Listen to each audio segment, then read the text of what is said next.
θ pertence ao domínio de F, melhor dizendo, né? Onde θ pertence a quem? Ao domínio de F, e R é igual a F de θ, que pode ser descrito assim, ó. É o conjunto de todos os pontos que tem coordenadas polares F de θ, onde θ pertence ao domínio da função F. Então a gente descreve um conjunto que é chamado de curva, tá? De curva. Se a função F, por exemplo, é contínua, dá uma curva, certo? Então a gente trabalha mais com isso quando a F é diferenciável. Exemplo. Qual é a curva descrita, qual é o conjunto alfa determinado por essa equação? R igual a 2. Quais são os pontos do plano polar cujas coordenadas polares dele, quais são os pontos, tá certo? Que tem coordenadas polares satisfazendo. Olha como é a frase. Não é qual é o conjunto de pontos cujas coordenadas polares satisfazem essa equação. Veja bem, eu não posso fazer essa pergunta, porque a pergunta correta é: qual é o conjunto de pontos do plano que tem coordenadas polares satisfazendo essa equação? Essa é a pergunta. Tá certo? Por quê? Quem é? Quem é o conjunto de pontos?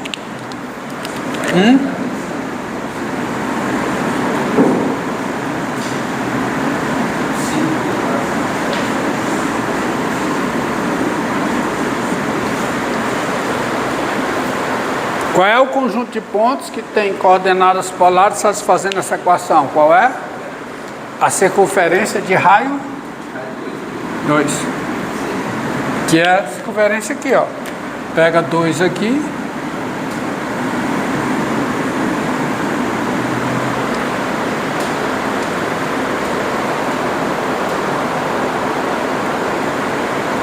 Tá?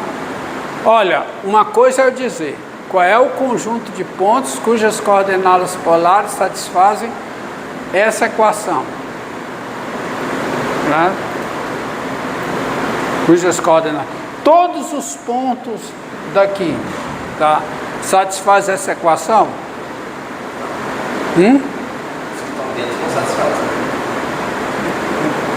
Preste atenção no que eu perguntei.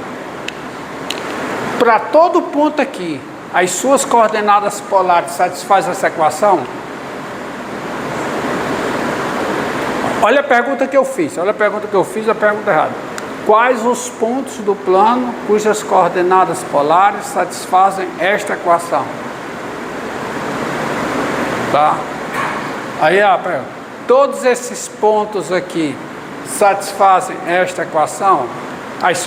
Cada ponto daqui, as suas coordenadas polares satisfazem essa equação? Não. Porque os pontos daqui satisfazem tanto essa equação como essa.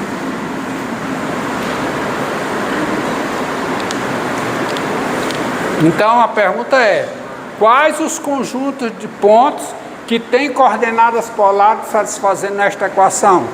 Isso aqui. Que é o mesmo conjunto de pontos que tem coordenadas polares satisfazendo essa. Tá?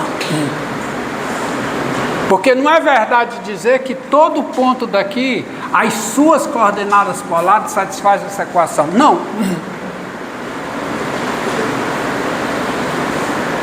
Porque há ponto aqui cujas coordenadas polares não satisfazem essa, satisfazem essa. Cujas coordenadas polares, que tem coordenadas polares satisfazendo. Olha, esse ponto aqui, ó.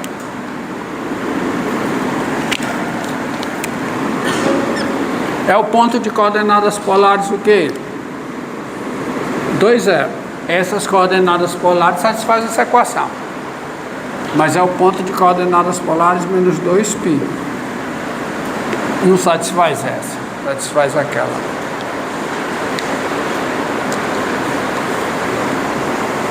Tá bom? Tá. Então a pergunta correta a afirmação correta é: esse disco é o conjunto de todos os pontos que tem pares de coordenadas polares satisfazendo esta equação. Você entendeu? Você tem que se expressar diferente de como você se expressa no sistema de coordenadas cartesianas. Por quê? Porque uma mesma curva, o mesmo traçado aqui, pode ser descrito por mais de uma equação.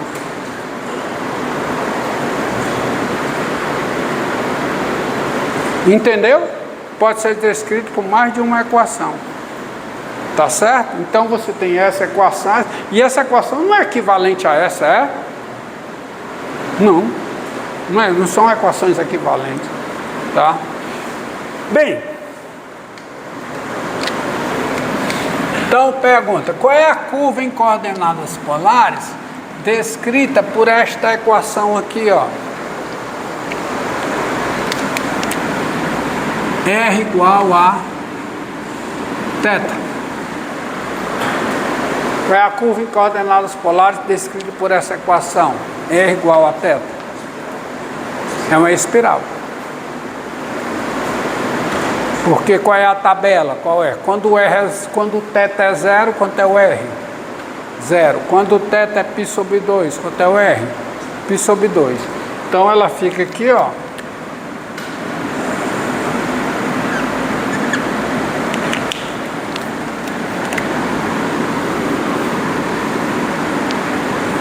R igual a zero, zero. Ela está aqui. R igual a π sobre 2, quanto é o ângulo? Π sobre 2. R igual a π, quanto é o ângulo? Π, que é o dobro disso. Né? R igual a 3π sobre 2. O θ igual, desculpe. θ igual a π sobre 2, R igual a π sobre 2. θ igual a π, R igual a π, que é o triplo desse raio.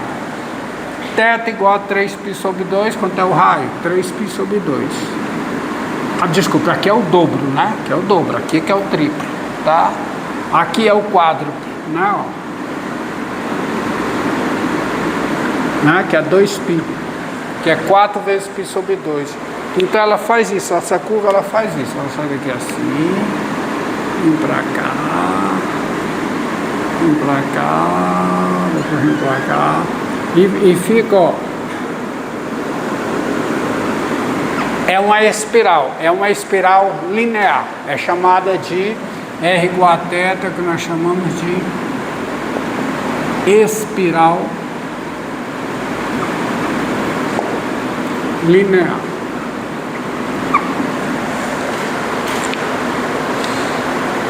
Então, tá? Isso aqui é o conjunto dos pontos de plano que possui coordenadas polares satisfazendo essa equação. Que possuem coordenadas polares satisfazendo esta equação. Viu? Que possui um par de coordenadas polares satisfazendo essa equação. Melhor dizendo. R igual a E elevado a θ. Que é a espiral exponencial.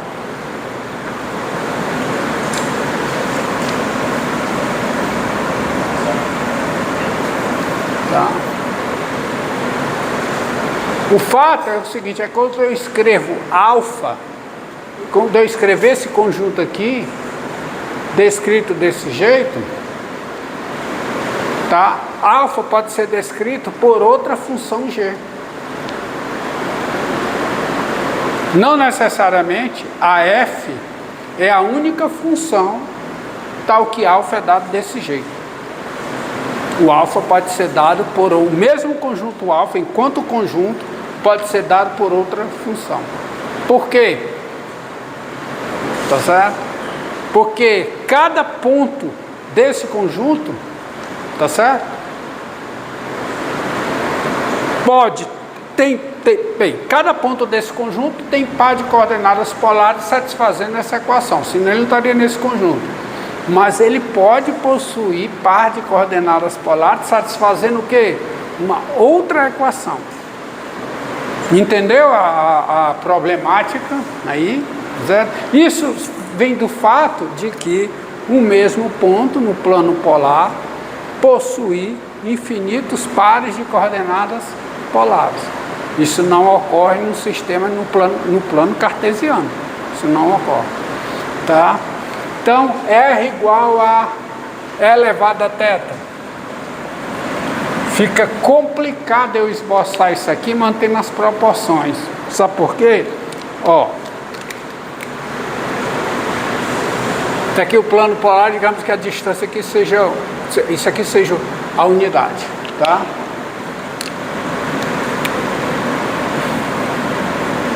No θ igual a 0, está aqui, ó. A curva está aqui. Quando o θ é 0, quanto é o raio? Raio é quanto? Ó. θ e raio. θ é 0, raio é 1. Θ π sobre 2. Faça uma conta rápida aí na calculadora. Faça aí na calculadora. Quanto é que dá a exponencial de π sobre 2? Dá quanto? Ah, faça aí na calculadora. Exponencial de π sobre 2. Só me deu o valor. Não, tem que ser uma calculadora científica.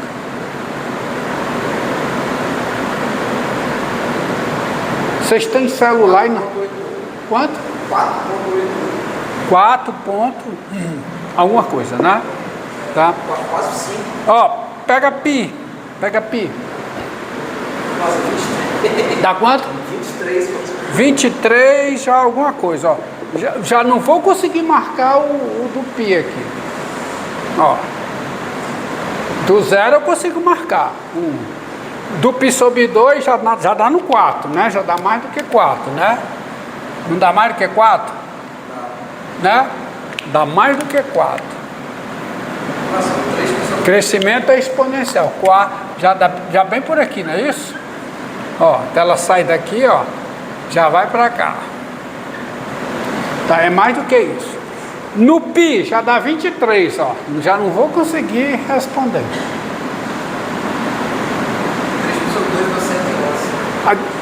3 sobre 2 dá 111. 3π sobre 2 deu quanto? 111. 3π sobre 2, ó, dá 111. Crescimento é exponencial. É uma espiral exponencial. Dá quanto? 111. Mas o fato é o seguinte: ela cresce desrespeitando as proporções,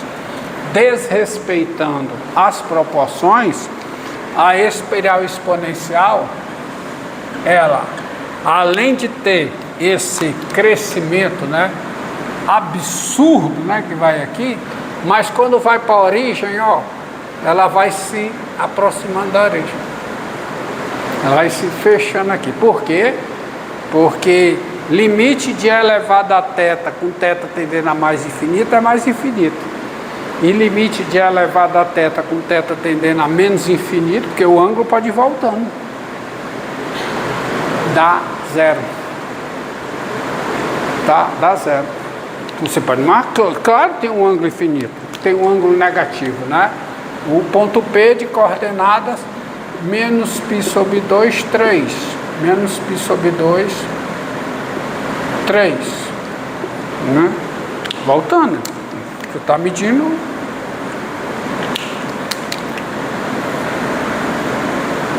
Se essa é a unidade,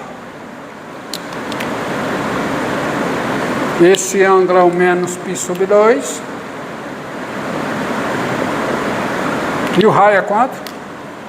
3. 1, 2, 3. Até aqui o ponto P. Tá? Eu vim voltando. Quando eu vim voltando, o raio vai tendendo a 0. Então essa é a espiral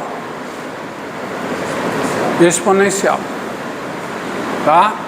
E para finalizar, veja como é que você faz para levar, porque é uma coisa interessante que você precisa muitas vezes fazer. Como é que você leva de coordenadas polares para coordenadas cartesianas?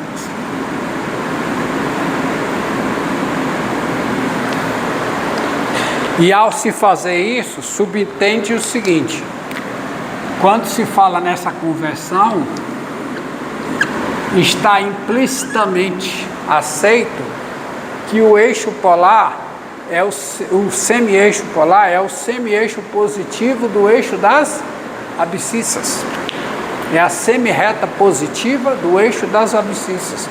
Então, ao se fazer isso, é porque você está pensando que aqui é o eixo X, aqui é a origem, então você tem o eixo das abscissas e aqui o eixo das ordenadas, que é o Y. E se P tem coordenadas R θ, tá aqui, ó, morreu. Porque se o T tem coordenadas R θ, morreu. Coordenadas cartesianas, quem são? Não tem o que fazer.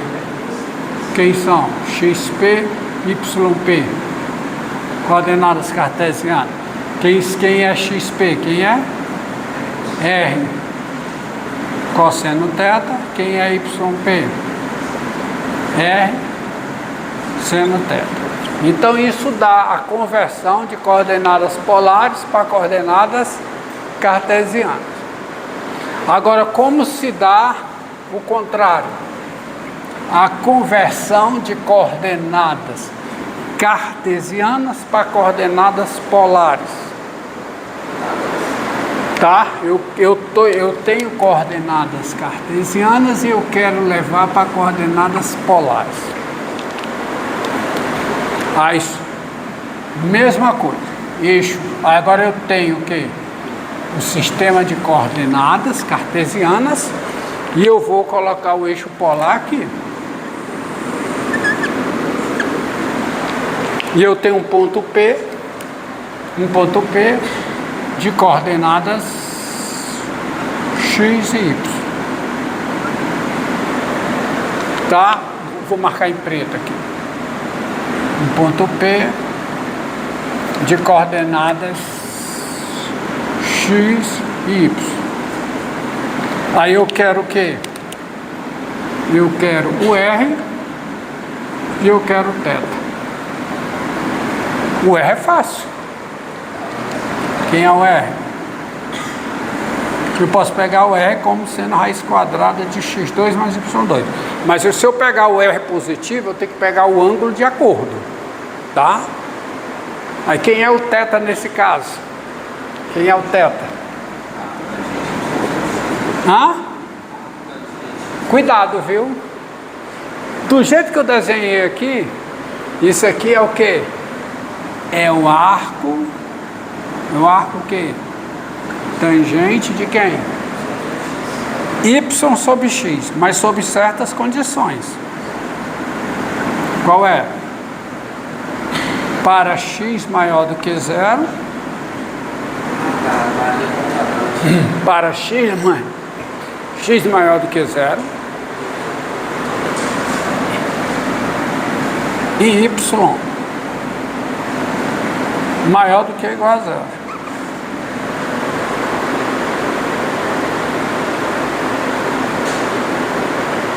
Não é não?